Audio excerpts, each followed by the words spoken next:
Entire ರಾಜ್ಯ ನಮ್ಮ ನೆಂಟರಿದ್ದಾರೆ, ವಿಶೇಷವಾಗಿ ಮುಳಬಾಗಿಲು. ಯಾಕಂದರೆ ಮುಳಬಾಗಿಲಲ್ಲಿ ಜಮೀನ್ದಾರ ಅವರು. ನಮ್ಮ ವೆಂಕಟೇಶ್ ಅಣ್ಣ ಸಹಕಾರ ನಮ್ಮ ಜಮೀನು ತೆಗೆದುಕೊಟ್ಟಾಗ ಅವತ್ತಿಂದನೂ ನಾವು ಅಣ್ಣ ತಮ್ಮಂದ್ರ ಥರನೇ ಇದ್ದೀರಿ. ಮತ್ತು ಇಲ್ಲಿ ರಾಜಣ್ಣವ್ರು ಇರ್ಬೋದು, ಹುಡುಗರು ಒಬ್ಬರು ಇಬ್ಬರು ಹೆಸರು ಹೇಳೋಕ್ಕಾಗಲ್ಲ, ಎಲ್ಲ ನಮ್ಮ ಹುಡುಗರು ಎಲ್ಲರೂ ಸಹಕಾರ. ನಾನು ಯಾವಾಗ್ಲೂ ಚಿರಋಣಿ ಇವ್ರ ಜೊತೆ ಹಿಂಗೆ ಇರ್ತೀನಿ.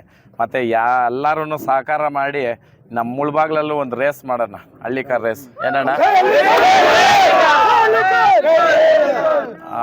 ಫಸ್ಟು ಅಲ್ಲಾಗಲಿ ತೊರ್ನಳ್ಳಿನಲ್ಲಿ ಆದಮೇಲೆ ಆಮೇಲೆ ಇಲ್ಲಿ ಪ್ಲ್ಯಾನ್ ಮಾಡಿ ಮಾಡೋಣ ಒಂದು.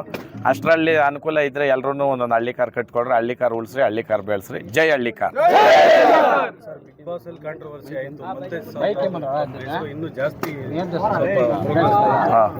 ಏನು ಅನಿಸ್ತಾ ಇದೆ ಸರ್ ಈಗ ಪ್ರೆಸೆಂಟ್ ಸಿಚುವೇಶನ್? ಅಣ್ಣ ಏನು ಹೇಳ್ತೀನಿ ಅಂದರೆ, ನಾವು ನಿಸ್ವಾರ್ಥವಾಗಿ ನಾವೇನಾದರೂ ನಾವು ಭಗವಂತನಲ್ಲಿ ಬೇಡಿ ಭಗವಂತನಿಗೆ ನಾವು ಕರೆಕ್ಟಾಗಿದ್ದು ಜನಗಳು ಕರೆಕ್ಟಾಗಿದ್ದರೆ ಬೆಟ್ಟದಂಥ ಕಷ್ಟನ ಹೂನಂಗೆ ಮಾಡೋನು ಭಗವಂತನು ಜನಗಳು. ಏನಣ್ಣ, ಇವರು ಒಳಗಡೆ ನಾನು ಹೋದಾಗ ಕೆಲವು ಸಂಬಂಧಗಳು ಗೊತ್ತಾಗ್ತವೆ.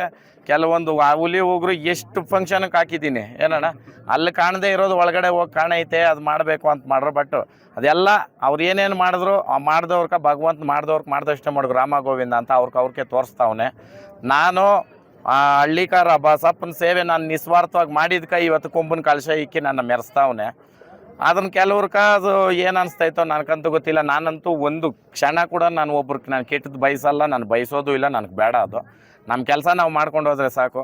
ಅವನೇನು ಮಾಡ್ದ ಇವಳೇನು ಮಾಡ್ಲು ಅನ್ನೋದು ಬಿಟ್ಟು ನಾವೇನಾದರೂ ಜೀವನದಲ್ಲಿ ಮಾಡ್ಕೊಂಡು ಹೋದ್ರೆ ಎಲ್ಲರೂ ಎಲ್ಲ ಉತ್ತಮವಾಗಿರ್ತದೆ ಅಂತ ಹೇಳ್ತೀನಿ. ಏನಣ್ಣ, ಆ ಕಾರಣಕ್ಕೆ ಅವ್ರವ್ರ ತಪ್ಪುಗಳು ಅವ್ರವ್ರಿಗೆ ಗೊತ್ತಿರಬೇಕು. ಆತ್ಮ ಅನ್ನೋದು ಎಲ್ರಿಗೂ ದೇವರು ಅದೊಂದೇನೆ. ಆತ್ಮಶುದ್ಧಿ ಇಟ್ಕೊಂಡು ಮಾತಾಡೋ ಮಾತು ಅಷ್ಟೇನೆ.